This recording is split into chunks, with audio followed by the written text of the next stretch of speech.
Hello and welcome to the first episode of Lore Walker's Manga Reviews. Today we will be reviewing the webtoon Solo Leveling, which is also known by its other name, Only I Level Up. In order to talk about what Solo Leveling does badly, we have to first acknowledge what it does well. Solo Leveling is a trailblazing manga. Trailblazing mangas are mangas that become the face of the genre or popularize certain concepts. For example, transformations and power-ups have always existed in anime. However, it wasn't until the introduction of Dragon Ball Z did the idea become popular in modern-day anime. Both transforming and powering up existed before Dragon Ball Z, but Dragon Ball Z happened to be the thing that brought the concept to the limelight. In the story of Solo Leveling, people around the world began awakening abilities. The people who awaken these abilities are known as hunters. Hunters are ranked based on the strength and level of abilities that they have awakened.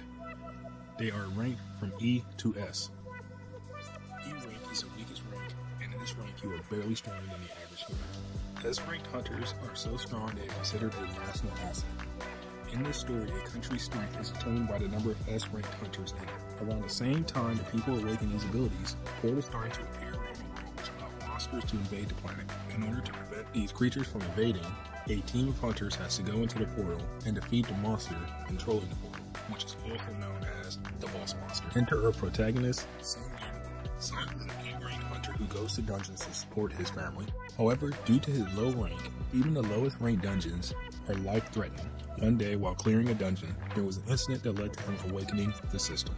In this world, you can't change your level or rank by normal means. The only way is to experience a rare event known as the double awakening. The system allows Sun to not only level up, but also change his class to a necromancer. This makes our MC a unique entity. He is the only one in the world who naturally increases his strength as he fights. In some stories, we see what it's like when one man has the power to take on an entire army by himself. In others, we see what it's like for one man to control an entire army using his ability. But rarely do we see what it's like when one person has the ability to do both. This tale also gives a new spin to the old idea of necromancy. Our MC is able to re-summon monsters he's killed as his own personal shadow warriors. These warriors are composed of Sun's own energy, and they will continue to regenerate until Sun runs out of energy. Therefore, as long as he has energy in his body, his warriors cannot be defeated. The shadow warriors also have the ability to think and fight on their own, and just like our MC, they too can increase their level and rank. The art is both beautiful and dynamic. When you read this manga, you feel as though you are watching an anime. The pacing of the story is very good. Even when there is downtime, you don't have to wait too long before you're right back into the thick of it. Those are the good points, and I must say, what it does well. However, it also has its own shortcomings. First, and possibly the biggest problem with Solo Leveling is that it suffers from an identity crisis. The story is presented to the audience as an underdog story. Therefore, it's supposed to be a story about someone going from weak to strong. The problem is that our MC spends very little of his story actually being weak. He reached S rank before 1/3 of the series was even over, and because he got too strong too fast, it completely changed the narrative. Because of the nature of his powers, the stronger he gets, the less emotions he feels. Sun doesn't really have anything that drives him. Outside of wanting to protect his friends and family, he's just going through the motions. This leaves Sun feeling a little bit bland, which is unfortunate since he is the character who has the most screen time in the story. One interesting thing about Sun is the more powerful he is, the more things he feels obligated to protect. Even though he goes out of his way to protect people, he doesn't really give people a means to protect themselves. Outside of the extremely rare double awakening, the only other way to get stronger is to upgrade your equipment.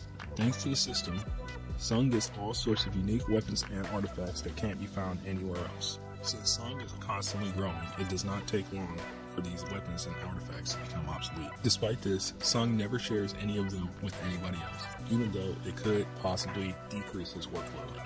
Another issue is the lack of character diversity. The story does a poor job of emphasizing anybody that's not the MC.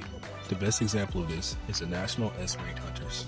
The National S-ranked hunters are the strongest hunters in the world, and each one of them has the authority of an entire nation. These hunters are mentioned periodically throughout the story. There are a grand total of 5 National S-ranked hunters. Of these 5 hunters, only 3 were revealed. Of the 3 that were revealed, only one of them was given any sort of meaningful screen time. In a lot of scenarios involving other characters, you can take those characters out of the story, and there would be no meaningful impact. jam-packed. The last problem is the character pacing. While the pacing of the story is good, the pacing for our main character is bad.